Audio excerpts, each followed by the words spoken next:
CM Revanth రెడ్డిపై మాజీ మంత్రి కేటీఆర్ హాట్ కామెంట్స్ చేశారు. సీఎం రేవంత్ రెడ్డి ఒక చిల్లర నాయకుడు అంటూ నిప్పులు జరిగారు. తెలంగాణలో ప్రతీకార రాజకీయాలు నడుస్తున్నాయని మండిపడ్డారు. రేవంత్ గురువునే కేసీఆర్ తరిమేశారు. ఇక రేవంత్ ఎంత అంటూ కౌంటర్ అటాక్ చేశారు. కేసీఆర్ ఎలాంటి తప్పు చేయలేదని కేటీఆర్ క్లారిటీ ఇచ్చారు.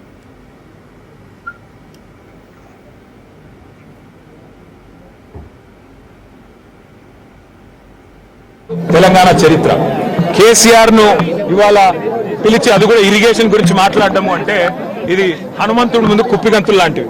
ఎందుకంటే కేసీఆర్ గారికి ఉన్నంత క్షుణ్ణమైన అవగాహన, వాగులు, వంకలు, నదులు, చెరువులు, వీటి గురించి ఇరిగేషన్ రంగం గురించి కేసీఆర్ కు ఉన్నంత అవగాహన బహుశా భారతదేశంలోనే ఈరోజు సమకాలీన రాజకీయాల్లో ఏ రాజకీయ నాయకుడు కూడా ఉండదు.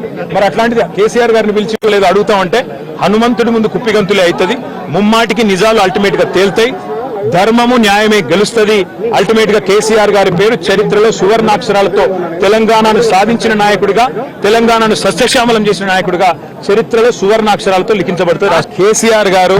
తెలంగాణ చరిత్ర కేసీఆర్ ను ఇవాళ పిలిచి అది కూడా ఇరిగేషన్ గురించి మాట్లాడడము అంటే ఇది హనుమంతుడి ముందు కుప్పిగంతులు లాంటివి. ఎందుకంటే కేసీఆర్ గారికి ఉన్నంత క్షుణ్ణమైన అవగాహన, వాగులు, వంకలు, నదులు, చెరువులు, వీటి గురించి ఇరిగేషన్ రంగం గురించి కేసీఆర్ కు ఉన్నంత అవగాహన బహుశా భారతదేశంలోనే ఈరోజు సమకాలీన రాజకీయాల్లో ఏ రాజకీయ నాయకుడు కూడా ఉండదు.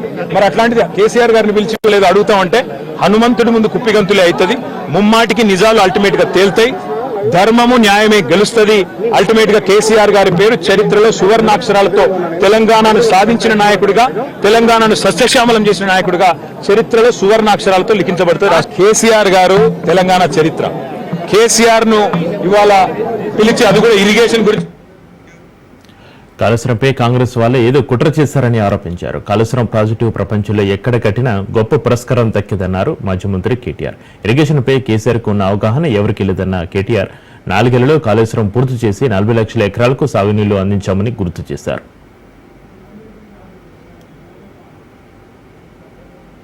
ఆయన చిల్లర పని చేసి బ్యాగులు మోసి జైల్లో పడ్డాడు కాబట్టి మా వాళ్ళని కూడా కొంతమందిని జైల్లో పెట్టాలనేది ఆయన వికృతమైన ఆలోచన తప్ప ఇంకోటి కానే కాదు. నేను చెప్పేదల్లా ఒకటే, అబద్ధం నిజం నిలకడ మీద తెలుస్తుంది. నిజం కడప దాటే లోపల అబద్ధం అంగిలాగేసుకుని ఊరంతా తిరిగి వస్తుంది అన్నట్టు కొన్ని రోజులు కాళేశ్వరం అని, కొన్ని రోజులు ఫోన్ ట్యాపింగ్ అని, కొన్ని రోజులు ఫార్ములా ఈ అని ఏదైతే డ్రామాలు రేవంత్ రెడ్డి ఆడుతా ఉన్నాడో, ఆయన ప్రభుత్వం ఆడుతా ఉందో, ఇవన్నీ కూడా కేవలం ప్రజల దృష్టి మళ్లించడానికి చేస్తున్న చిల్లర ప్రయత్నం. 420 హామీలు 6 గ్యారంటీలు అమలు చేయలేని ముఖ్యమంత్రి, చివరికి మంత్రివర్గ విస్తరణ చేయలేని ముఖ్యమంత్రి, చివరికి మంత్రివర్గ విస్తరణ చేసిన పోర్ట్ఫోలియోలు కూడా కేటాయించుకోలేని ఒక అసమర్థ ఫెయిల్యూర్ చీఫ్ మినిస్టర్.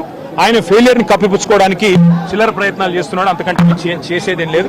బ్రహ్మాండంగా తెలంగాణను 1 కోటి ఎకరాల మాగాణం చేసి వరిధాన్యం ఉత్పత్తిలో పంజాబ్ ను, హర్యానాను దాటిపోయి తెలంగాణ అనే కరువు పాలిత ప్రాంతాన్ని ఇవాళ భారతదేశంలో అగ్రభాగాన్ని నిలబెట్టినందుకు కేసీఆర్ గారికి నోటీసులు ఇస్తారా? లేదా ప్రపంచంలోనే అతిపెద్ద లిఫ్ట్ ఇరిగేషన్ ప్రాజెక్టును 4 ఏళ్లలో ప్రజాస్వామ్య భారతదేశంలో కట్టినందుకు మీరు నోటీసులు ఇస్తారా? దేనికి ఇస్తారు కేసీఆర్ కు నోటీసులు? అన్ని చర్చలు కూడా ఇవాళ కమిషన్ ముందు జరుగుతాయి. ఎన్ని ప్రశ్నలు అడిగినా వాటికి సమాధానాలు సమర్థవంతంగా మేము చెప్తాము. ఇప్పటికే హరీష్ రావు గారి ప్రజెంటేషన్ తోనే కాంగ్రెస్, బీజేపీ నాయకులు ఫ్యూజులు ఎగిరిపోయినాయి. ప్రజలకు కూడా మొత్తం వాస్తవాలు అర్థమైపోయినాయి. వాడు కొత్తగా చెప్పడానికి కానీ మరి అడగడానికి కానీ వాస్తవంగా ఏం లేదు.